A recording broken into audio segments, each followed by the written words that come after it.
ఈ క్షేత్రం విశేషం ఏంటంటే దక్షిణముఖంగా స్వామివారు ఆవిర్భవించడం, దక్షిణ నైరుతిలో నరసింహస్వామి దేవాలయం ఉండడం, ఉత్తర ఈశాన్యంలో పవిత్రమైన భవనాసి తటాకం సుమారు 1200 ఎకరాల్లో భవనాసి ఇదివరకు నది ఉండేది.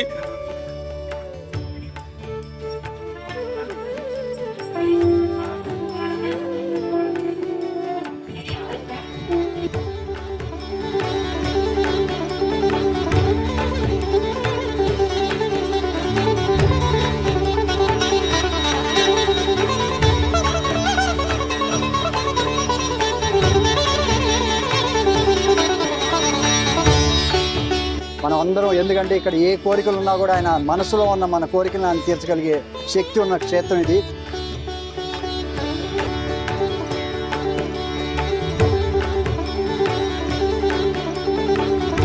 మాది నెల్లూరు జిల్లా నుంచి, కావలి నుంచి వచ్చామండి. మేము ఎప్పటి నుంచో ఈ ఆంజనేయ స్వామి అంటే మాకు నమ్మకం ఎక్కువ. ఇట్లా వెంట్రుకలు ఇచ్చిన వాళ్ళందరూ, మొక్కుబడి ఉండే వాళ్ళందరూ పొంగలు పెట్టుకొని తీసుకెళ్తారు ఇక్కడ నుంచి గుడిలోకి. మా కొడుకులు ఇద్దరికి ఇక్కడికి అన్నప్రదర్శన చేశాం, మా మనవాడ నలుగురికి ఇక్కడే చేశాం. మేము ఎప్పుడు వస్తాం సంవత్సరానికి ఒకసారి. స్వామివారి మొక్కున్న వాళ్ళు మాత్రం అందరు ప్రతి ఒక్కళ్ళు వచ్చి పొంగలు పెట్టేసుకొని స్వామివారికి నివేదన పెట్టి కొబ్బరికాయలు కొట్టుకొని ఆకు పూజలు, అన్నప్రాసనలు, పుట్టేంటుకలు అన్నీ చేసుకుంటారండి.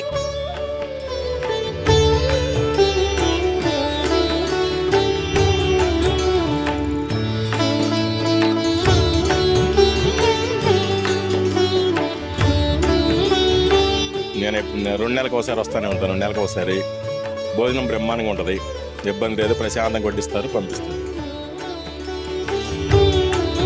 20 సంవత్సరాలు ఉండగా బాగా క్వాలిటీ కూడా చాలా బాగా చేస్తున్నారు.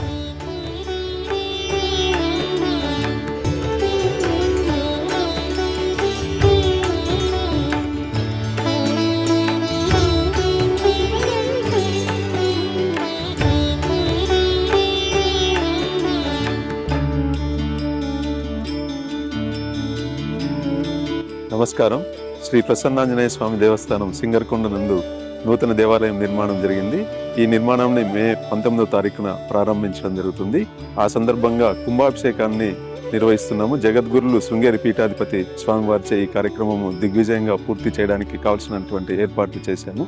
కావున భక్తులందరూ పాల్గొని ఈ దేవుని ఆశీస్సులు పొందగలరని ఆశిస్తున్నాము.